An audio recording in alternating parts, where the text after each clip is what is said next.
hoje é sobre eu vou compartilhar aqui com vocês o PDF, o arquivo da palestra. Depois eu mando para cá e o Caio pode providenciar para todos vocês, tá bom? O que eu vou mostrar aqui. Agradeço a Deus por estar aqui mais uma vez, agradeço ao pastor Caio pelo convite, tá bom? Bem, queridos, então nosso tema é conhecer para adorar, iluminação espiritual e a verdadeira doxologia. Eu dividi essa palestra em 4 pontos, 4 assuntos, é uma palestra barra aula, né, e aula barra palestra, tá bom? Então, esse tema é muito curioso, porque partindo do questionamento do pai da igreja, né, que depois ficou mais famoso nas palavras de Agostinho de Hipona, nós cremos para conhecer ou conhecemos para crer, né?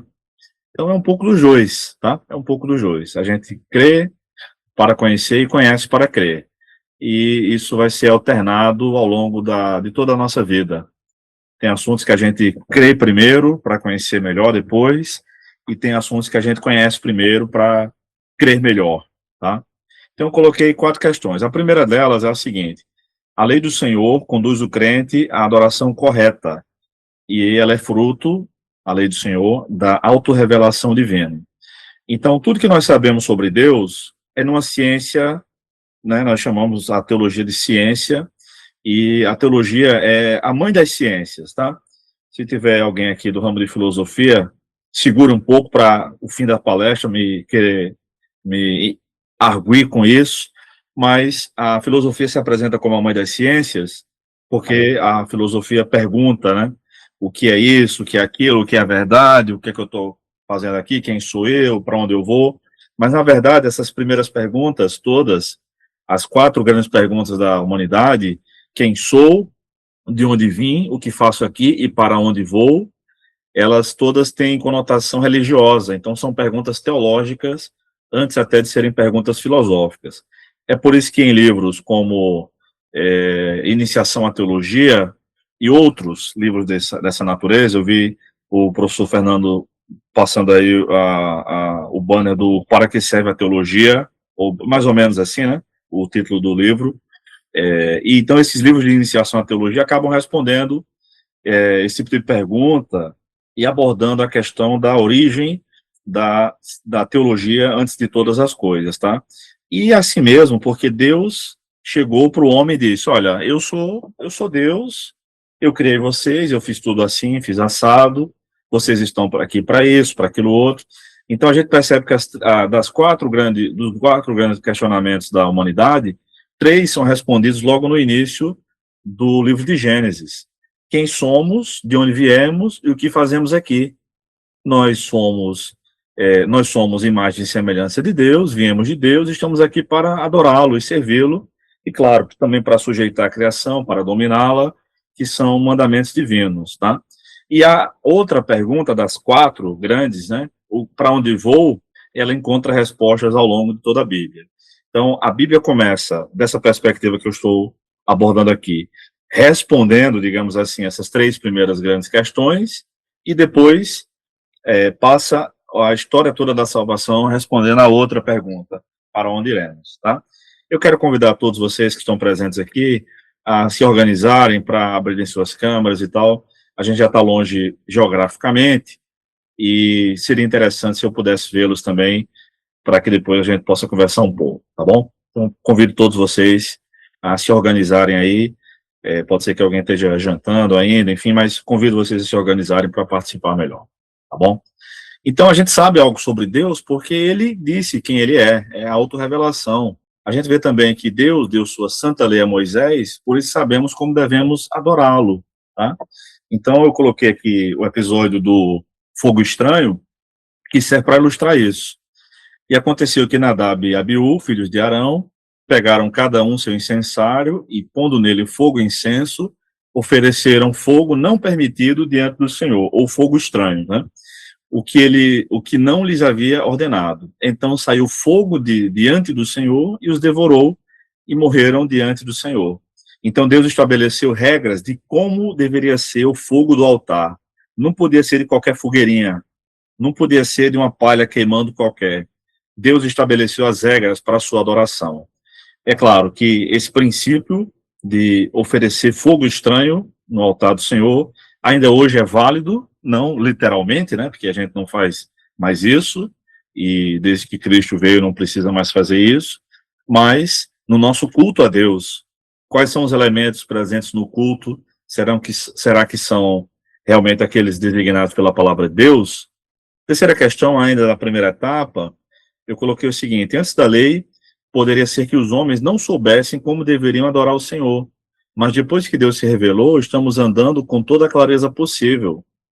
Então é claro que Deus foi dando luz aos seus servos, e ele foi orientando aquele povo adorador, o povo temente ao Senhor, mas somente com a lei, somente a partir do ministério de Moisés e com a lei escrita, é que toda a humanidade soube ao certo, eu digo após o pecado, né, obviamente, como Deus gostaria de ser adorado e como ele deve ser adorado.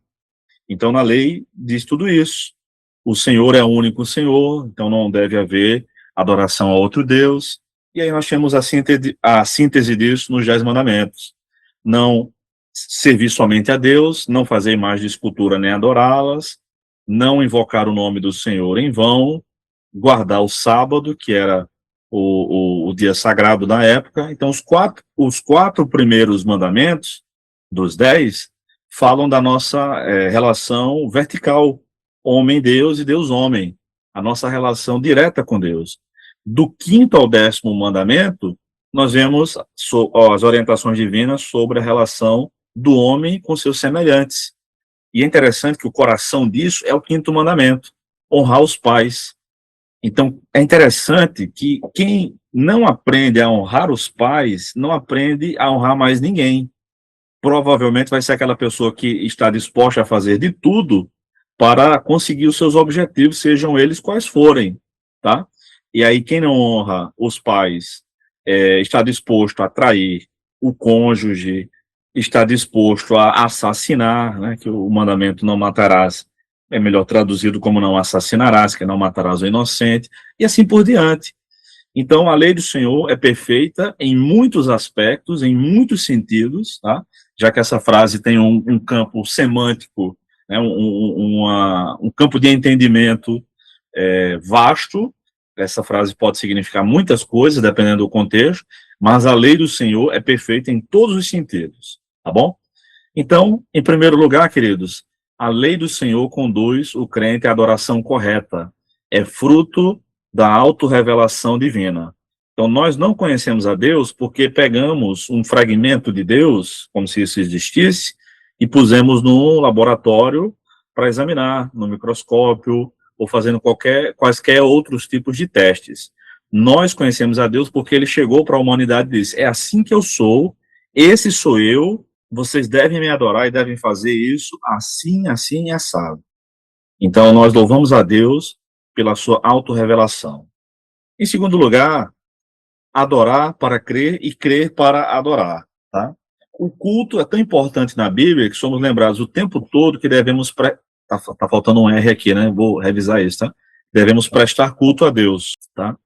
Então, hoje em dia, há uma confusão muito grande entre culto e adoração, entre muitas definições. Eu quero trazer uma para a gente seguir a partir daqui, onde a adoração é todo o nosso serviço a Deus, e toda a nossa vida deve servir a Deus. Quando a gente serve ao próximo, a gente serve a Deus também.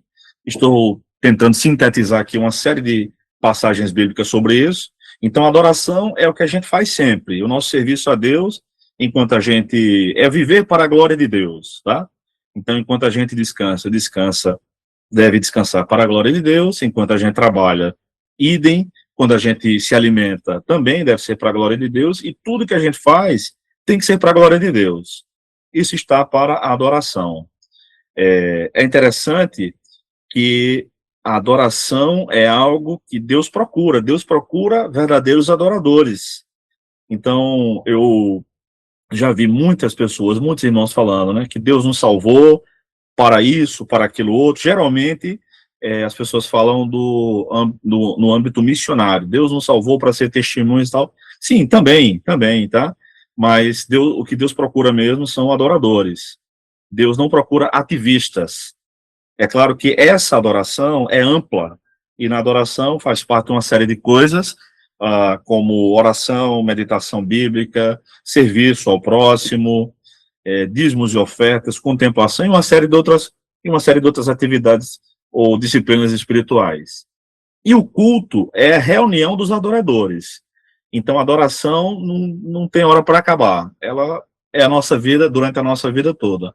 Mas o culto tem lugar e tem hora para começar e geralmente para acabar também, tá?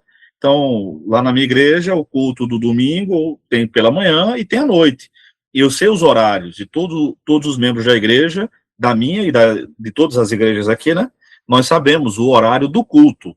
O culto tem hora para começar e para terminar, e exige certas regras. É o que a própria palavra de Deus chama de liturgia.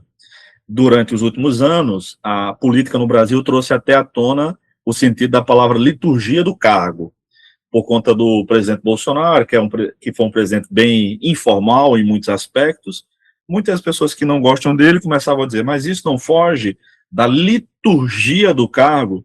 Liturgia é uma palavra bíblica, neotestamentária, que significa serviço público. É o serviço que é prestado a alguém de maneira visível, publicamente. Então, na liturgia do nosso culto, nós sabemos que é esperado oração, leitura bíblica, pregação da palavra, músicas, dízimos e ofertas, às vezes ceia, às vezes batismo, às vezes casamento, e aí são os cultos especiais, né, como o culto fúnebre e assim por diante. Mas cada uma dessas reuniões, que é um culto a Deus, há uma certa liturgia, tá bom? Então, o culto é importante, nós precisamos prestar bom culto a Deus. A segunda questão que eu gostaria de trazer é a questão de Abraão, como um paradigma, tá? Abraão, por onde passou, levantou altares ao Senhor, e eu trouxe aqui a sequência. O primeiro altar foi em Siquém, Gênesis 12, 6 e 7, diz: Abraão atravessou a terra até o lugar chamado Siquém, onde está o carvalho de Moré.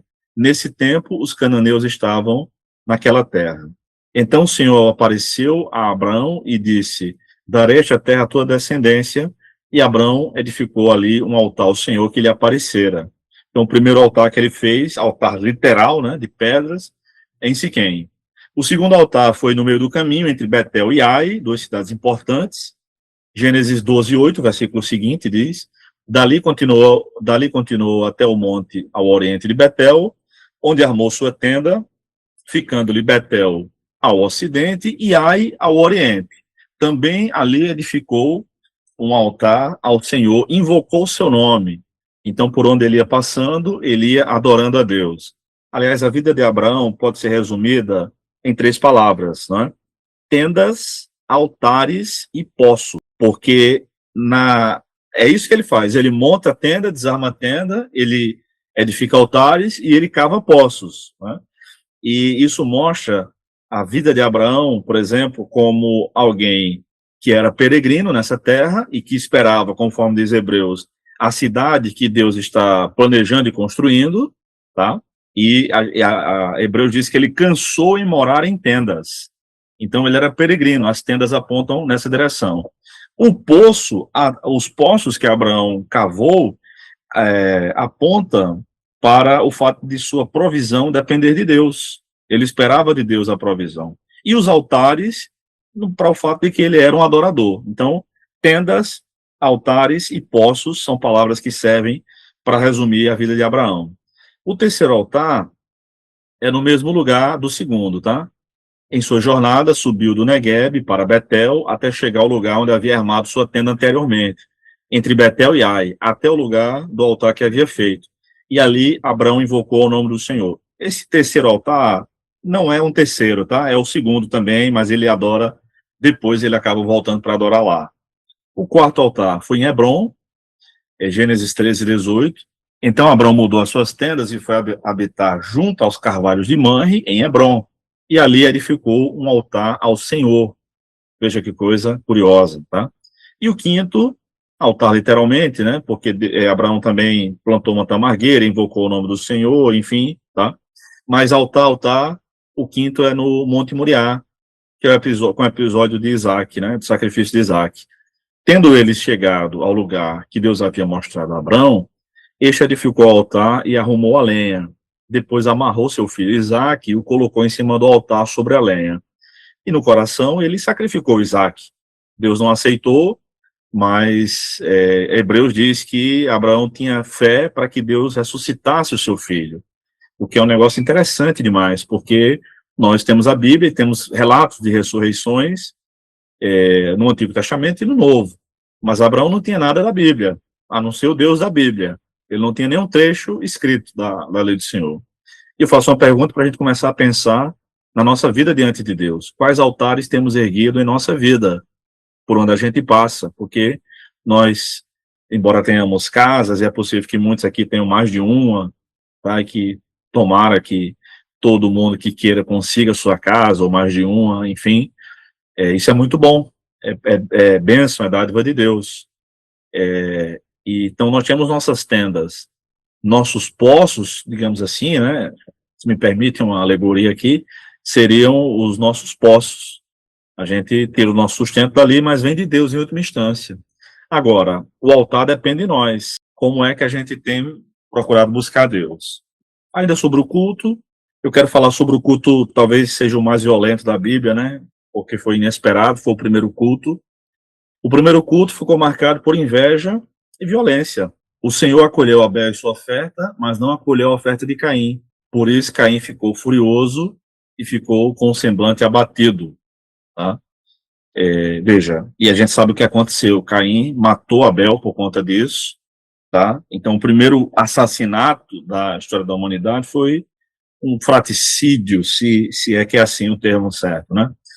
Um irmão, um cara matando seu próprio irmão, e por conta de um culto que ele não gostou. Então, os cultos ou a vida religiosa mexe com o que há, irmãos, de mais profundo no ser humano. A nossa religião, é por isso que a gente luta por liberdade religiosa, né? Caio é uma autoridade nesse assunto, aí está muito bem inteirado, de vez em quando aprendo uma coisa nova com ele sobre isso, e nós gostamos dessa liberdade, tá? Eu sou libertário, um libertário cristão, então eu privo pela vida, liberdade e propriedade. Mas isso é assunto para outra palestra, tá? Então a liberdade inclui essa liberdade religiosa, que alguns discípulos de Jesus pareciam não gostar. Quando os samaritanos não receberam o evangelho, Tiago e João, os apóstolos, o João que escreveu o evangelho, as cartas e o Apocalipse, e o Tiago que foi martirizado em Atos 12, seu irmão, perguntaram a Jesus: Senhor, o senhor não quer que a gente peça para descer fogo do céu? Ora, seria uma estratégia evangelística de muito sucesso. Na aldeia seguinte, onde eles chegassem, opa, vamos aceitar, porque lá em Samaria deu errado aí, o pessoal não quis lá, acabou virando churrasco. Mas Jesus disse que não, e os repreendeu severamente, enfim, porque na missão de Jesus a gente vê esse respeito, essa liberdade sendo respeitada, essa tolerância religiosa. Claro, as pessoas devem adorar somente o Deus Criador, mas não é essa imposição estatal, o cristianismo não é uma religião estatal, tá bom?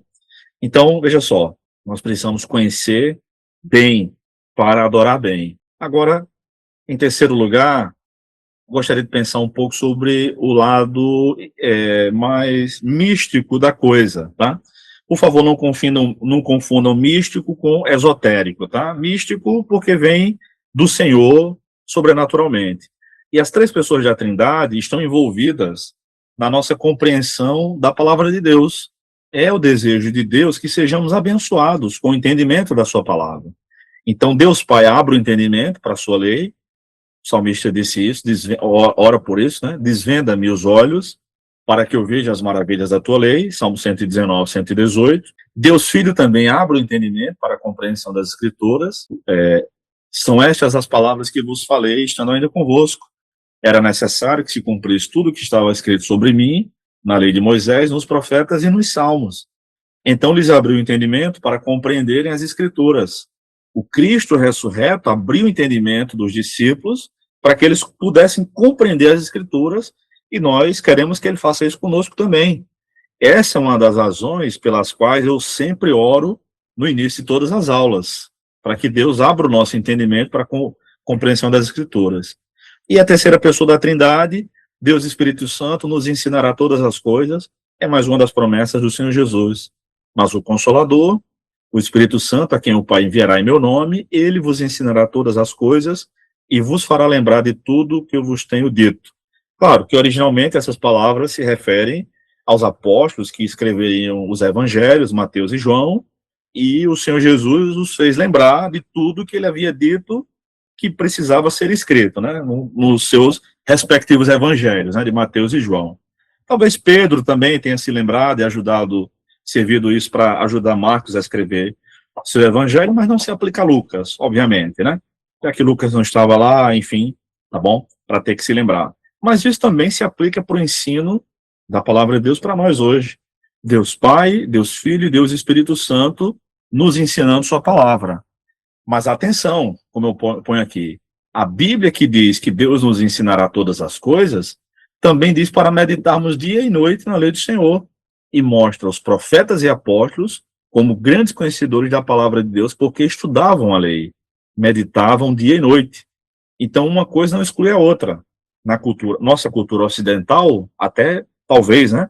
Mas no entendimento dos autores bíblicos, todos num contexto oriental, não tem problema nenhum as duas coisas conviverem juntas. São como as duas asas de um avião. Quando a gente está lá em cima, naquela altura toda, a gente quer que as duas funcionem bem. E a gente não vê problema nenhum em ter as duas asas. Isso aqui me fez lembrar uma história que John Stott conta no seu livro Eu Creio na Pregação, que eu vou ler para vocês aqui. É muito boa a história. Ele diz assim: era uma vez um clérigo anglicano preguiçoso. Há muito abandonara o trabalho de preparar seus sermões. Bastante inteligente e excelente orador por natureza, sua congregação consistia em pessoas simples. Assim, seus sermões despreparados eram razoavelmente bem aceitos. No entanto, para poder conviver com a própria consciência, fez um voto. Sempre pregaria extemporaneamente, de improviso, e confiaria no Espírito Santo. Tudo corria bem, até que certo dia, poucos minutos antes de começar o culto matinal, quem entrou na igreja e se sentou em um dos bancos, o bispo, estava desfrutando de um domingo de folga. O pastor ficou constrangido. Durante anos, conseguira blefar sua congregação inculta, mas estava bem menos seguro quanto à capacidade de ludibriar o bispo. Foi então dar as boas-vindas ao visitante inesperado e, no esforço para diminuir as possíveis críticas da parte deste, contou-lhe sobre o voto solene que fizera no sentido de pregar sermões extemporâneos, né, de improviso. O bispo parecia compreender e o culto começou. No meio do sermão, entretanto, o bispo se levantou e saiu, deixando o pregador muito consternado. E depois do culto, achou na mesa da sala pastoral um recado que o bispo rabiscara rapidamente: absolvo você do seu voto. Havia ainda um jovem pastor presbiteriano americano, Stott segue dizendo, cujo pecado dominante não era a preguiça, mas a presunção. Frequentemente, já que estava-se em público que o único tempo que precisava para preparar seu sermão de domingo eram os poucos momentos necessários para andar até a igreja, a casa vizinha. Talvez você possa imaginar o que os presbíteros fizeram. Compraram para a igreja uma casa pastoral a 8 quilômetros de distância. Ainda não terminei minha pequena parábola ecumênica. Também havia um pregador batista que não tinha pecados evidentes como os do colega anglicano e do presbiteriano. Seu problema, se podemos chamá-lo assim, era a superespiritualidade. Tampouco preparava seus sermões, mas isso não tinha ligação com a preguiça ou o orgulho. Pelo contrário, devia-se à piedade genuína. Assim como o irmão anglicano confiava no Espírito Santo, mas, diferentemente do colega, apelava às Escrituras para apoiá-lo, em vez de apoiar-se ao voto feito por ele mesmo. Vocês não leram as palavras de Jesus em Mateus 10, 19 e 20? Perguntava aos amigos em tom de surpresa genuína, quando se aventuravam a corrigi-lo. Não se preocupem quanto ao que dizer ou como dizer, mandou Jesus, pois não serão vocês que estarão falando, mas o Espírito do Pai de vocês falará por intermédio de vocês. O que esse irmão ingênuo deixou de fazer foi ler as palavras do Senhor em seu contexto. Na realidade, o texto começa assim: mas quando os prenderem, e se refere não à igreja, mas ao tribunal. Por causa de você, por minha causa, vocês serão levados à presença de governadores e reis, disse Jesus. Dava a entender que, em semelhante situação, talvez não tivéssemos oportunidade de preparar a defesa. Então, o Espírito Santo nos dará as palavras exatas para falarmos. A promessa de Jesus tem trazido grande consolo aos presos que não têm advogado de defesa. Ela não oferece consolo para pregadores demasiadamente preguiçosos, orgulhosos ou piedosos em relação à preparação de sermões. Que Deus tenha misericórdia de nós. Partindo para o nosso quarto e último ponto, sobre o que estamos pensando, conhecer para adorar, um conhecimento que nos leva a uma doxologia, eu pensei aqui em trazer para os irmãos algumas doxologias que a palavra de Deus apresenta, especialmente no Novo Testamento. Doxologia é uma palavra teológica, tá? Que é formada por duas palavras gregas, doxa, que é glória, e logia, que pode ser opinião ou palavra nesse contexto, e que é uma exaltação a Deus, é uma palavra de glória, né? É uma exaltação a Deus. Eu encontrei muitas doxologias no Novo Testamento, mas eu trouxe acho que 10 só para vocês. Vejam só, eu trouxe algumas das mais famosas. Romanos 11, 33 ao 36, né? Nem sempre eu vou trazer a passagem toda, tá? Para a gente ganhar tempo, mas depois vocês podem ler tudo isso aí. Porque todas as coisas são dele, por ele, para ele, a ele seja a glória eternamente. Amém. Então, nós vamos ler essas doxologias aqui, mas é interessante que qual é o momento que elas surgem na Escritura. Por exemplo, na teologia paulina, até Judas, tá? Antes de chegar em Apocalipse, elas surgem, essas palavras de exaltação a Deus surgem quando o autor bíblico ele não consegue mais explicar o que precisa ser explicado.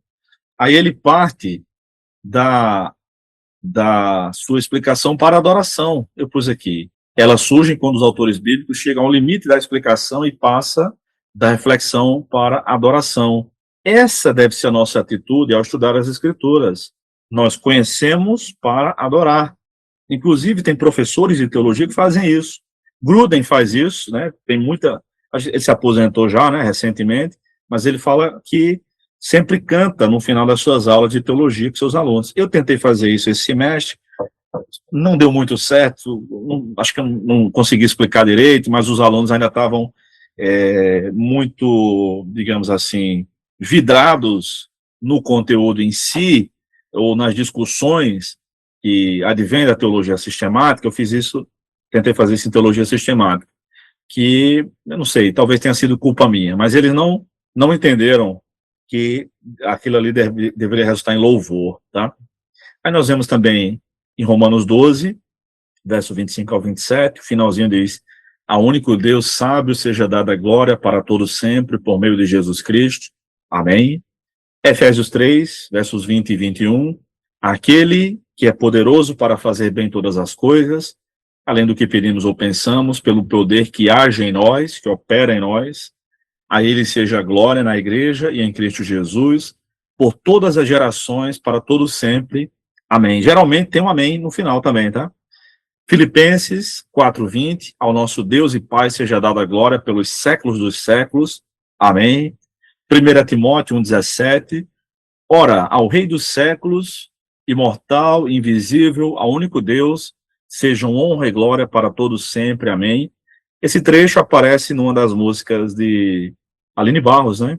Música Consagração, que muitas igrejas cantaram e ainda cantam por aí. Sexto lugar, Hebreus 13, 21, 20 e 21. Por meio de Jesus Cristo, a quem seja a glória para todos sempre. Amém. 1 de Pedro 4:11. Por meio de Jesus Cristo, praticamente a mesma coisa, a quem pertence a glória e o domínio para todos sempre. Amém. Judas, versos 24 e 25, essa de Judas eu acho uma das mais belas, junto com Romanos 11, a único Deus Salvador, por meio de Jesus Cristo, nosso Senhor, sejam glória, majestade, domínio e poder, antes de todos os séculos, agora e para todos sempre. Amém. E eu trouxe duas de Apocalipse. Apocalipse tem mais de uma dezena de doxologias, tá? Eu trouxe uma do capítulo 5 e uma do capítulo 19 só. 5:12 de Apocalipse. Eles proclamavam em alta voz, veja, barulho envolvido. O cordeiro que foi morto é digno de receber o poder, a riqueza, a sabedoria, a força, a honra, a glória e o louvor. E Apocalipse 19, do 1 ao 7, a passagem é grande, é a maior, mas eu trouxe o finalzinho. Louvai o nosso Deus, vós, todos os seus servos, e vós que o temeis, ou vós que o temes, né? Tanto pequenos como grandes, tá? Queridos, conhecer para adorar, iluminação espiritual e verdadeira adoração, verdadeira doxologia. É impressionante, eu não sei qual a realidade em Goiás, não sei também se todos são de Goiás, da região, né? Eu soube que o link estaria aberto para qualquer irmão que quisesse entrar, mas aqui na minha região, aqui em João Pessoa, e na região, né, eu estive em Recife, morando em Recife 3 anos também, o mar não tá para peixe, meus irmãos. Eu converso sempre com amigos pastores, e pela graça de Deus, transito em seminários e assim eu posso conhecer um pouquinho também da realidade de muitas outras igrejas, além da minha, mas o que eu tenho ouvido é que os pregadores estão muito fracos na nossa época. E quando nós dizemos que queremos melhores pregadores, nem sempre nós estamos querendo um Russell Shedd ou um Hernandes Dias Lopes. Não, não é isso necessariamente, né? Quem dera, né? Ou homens como Apolo, que é o pregador que mais recebe elogios na Bíblia toda, no Novo Testamento, depois de Jesus, obviamente, né? Então, mas a gente sabe que essa crise toda que nós estamos vendo na nossa adoração e na adoração coletiva, que é o culto, é por conta de falta de preparação. Muitos pastores e muitos seminaristas não querem mais conhecer para adorar e para servir mais, para servir melhor. Muitos querem conhecer para ter um diploma ou para serem convidados para os podcasts para ficar brigando feito cachorro por temas irrelevantes. Eu não sou contrário, eu não estou dizendo que não deva haver debates interessantes em podcasts ou outros programas, ou até em igrejas. Eu acho que tem muitos que são válidos, tá? E são edificantes. Eu mesmo já fui edificado em muitos. Agora, quando a gente começa a discutir, como na história da igreja ocorreu já, quantos anjos cabem na ponta de um alfinete, aí acabou, amigo. Perdeu-se o propósito. Mas eu gostaria de recapitular isso aqui para que a gente pense melhor a respeito de como está a nossa preparação. Nós estamos buscando conhecimento para adorá-lo melhor, e aí a lei do Senhor é indispensável, tá? Não, a lei do Senhor é insubstituível. Nós precisamos adorar para crer e crer para adorar. Significa que o nosso conhecimento, por mais que a gente busque, por mais que tenhamos os melhores professores do mundo, tem assunto que a gente vai chegar numa parede teológica, digamos assim, tá? Mas aí não tem problema. Chegou naquele limite do entendimento humano que Deus nos deu, não é pecado. Não precisa pedir perdão, ó Deus, perdão porque eu sou tão limitado. Deus nos fez pequenos. Isso não é pecado, não. Deus nos fez pequenos mesmo. Só que aí quando chegar no limite do conhecimento, depois de haver se esforçado bastante, a gente faz o quê? A gente adora. A gente adora por quem Deus é, infinito, imenso, onipresente, onipotente, onisciente, e está tudo resolvido. A nossa alma fica satisfeita, mesmo quando a curiosidade não fica. Quando a gente adora, a nossa alma fica satisfeita.